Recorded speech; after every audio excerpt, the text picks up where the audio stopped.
Hello, and welcome back to episode 5 of Losing My Religion. Today I'm going to be talking to you guys about Priscilla.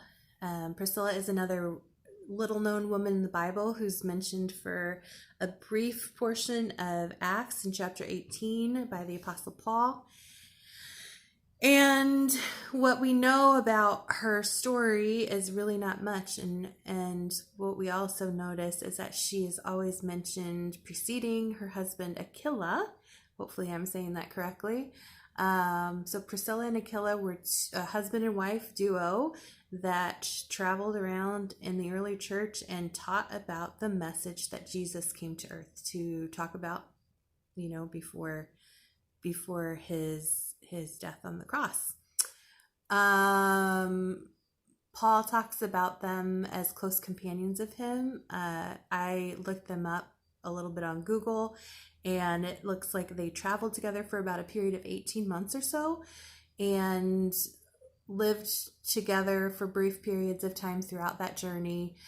They were all considered very well-known teachers, and I found that along with the story of Deborah, in which she had a man strong enough to let her do her thing in the Lord and do her work in the Lord, Priscilla and Aquila worked together as a husband and wife duo to teach people the message that they really believed in about Jesus. It's interesting that they traveled with Paul because Paul historically is considered the most legalistic of the apostles. Maybe that's my personal opinion as well.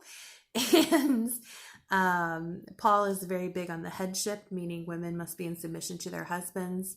If you look up the Apostle Paul, you'll see probably quite a bit on the headship in that way and how it relates to a woman's ability to have a relationship with God. A lot of what the Apostle Paul says about women in the Bible does not sit well with me and is very familiar to the way that I grew up understanding a woman's role. But that's another topic for another day. Maybe we'll talk more about that in episode 7. So one thing that is known about Priscilla, and it's only a vague possibility by scholars, is that she may have or may not have, we don't know, written the book of Hebrews. Hebrews is the only book in the Bible that there is no known author. And the way that it's written is very much, I guess, in a different tone than how the other books of the Bible are written. And so because of the sort of softness and lyricism of the actual writing, they suspect it's a woman, and there are many scholars that believe it was Priscilla that wrote the book of Hebrews. As I'm kind of, knowing that, I didn't know that when I started my work on this, but knowing that, I looked through kind of her. I'm gonna presume that a woman did write this, and maybe the woman was Priscilla.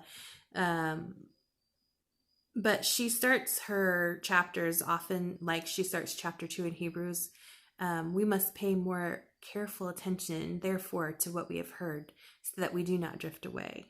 For if the message spoken by angels was binding and every violation, disobedience received just punishment, how can we all escape if we ignore such a great salvation?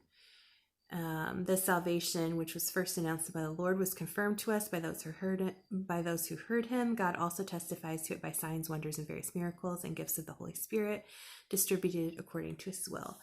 So that's just kind of a little sample. Possibly her message, possibly not her message. What I found really lovely, again, going back to kind of what I was saying about Deborah, when we know that only 1% of the people in the Bible that are talked about are women that we know stories about. So there's Esther, there's Ruth, there's, Mary, there's Mary Magdalene, there's, a few key women, but we do know that Jesus gathered women to him. And in fact, in some accounts of the resurrection, Mary was the first woman or the first person to see Jesus after he rose from the dead. So Um, while Paul would like to paint sort of a picture of that era, that cultural era that they were in, we also see that Jesus just didn't care if it was a man, if it was a woman. He had women and men traveling with him. And so often in the church today, I think my sister and I have been deeply struck by the fact that, first of all, we're not represented in this text very minimally, right? And the ways that we are represented as women in the text isn't with strength, and there's no real attention called to it. All the apostles, we kind of tend to glorify their work and the ministry that they did, but yet there are a few women snuck in there by default. Maybe, I don't really know. We know that she was in Paul's inner sanctum, and I don't know why he didn't talk more about her. But this gives us another glimpse into kind of the patriarchy that has been kind of passed down to us. As a girl growing up, I didn't ever see a woman preach until I got into college. I didn't even know that a woman could preach, and had always been taught that it was against God's natural order of things. So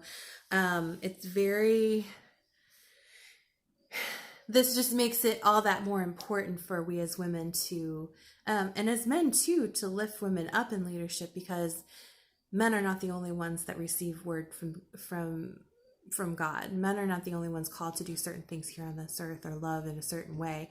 And to put women into a tiny little box of domesticity and subjugation is flat out just not okay. Okay?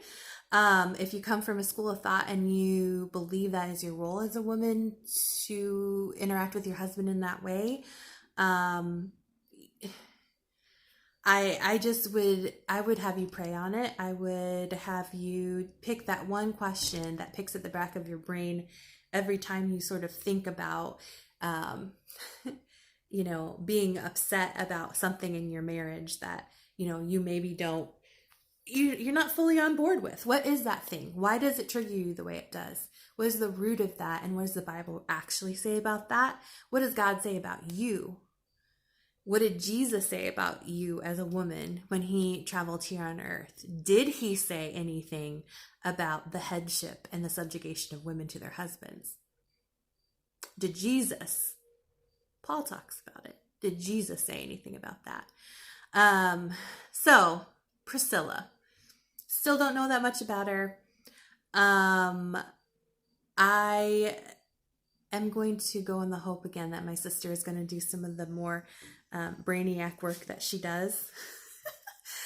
I'm giving you kind of an emotional dissection of things, as I often tend to look at any kind of literature or spiritual guidance book. But the component that is most valuable to me in this is that God used her in a really important way. And at one point in the chapter of Acts 18, Paul talks about Priscilla and Aquila inviting Apollo, who was another fellow teacher during the time. They invited them into his home, and it says something to the effect of they wanted to ensure that his message was clear, that he was teaching in the way that Jesus wanted him to teach. He was going out and preaching this message, and it was very on point to what Jesus had been teaching, but I think it said something like he had only heard the message like diluted through another entity. And so they drew him in and they said, look, this is great what you're doing, but we want to give you some practical things that you can do to make this even more impactful to the people that you serve. So they were key in Paul's ministry for sure. He writes about them, he mentions them. And I think as women, we need to take away the fact that though we are underrepresented, though we are often silenced in the church, and still to this day, Many areas of the country still subscribe to this kind of archaic way of culturally looking at the Bible, versus our current 21st century bent on everything. We have to advocate for ourselves. We have to, back to what we developed our company on, we have to always go back to the idea of who God created us to be. God created us to be beautiful, loving, powerful creatures. And to minimize that in any way and kind of put a cap on what we're capable of as women is at very least just insensitive, first of all. And secondly, I consider it to be destructive at this point because of the amount of pain and hurt in this world. And if we're telling half of our population, you're not worthy to go out and preach a message of love. So I would challenge you with that today, and we will talk to you soon in episode 7. Bye.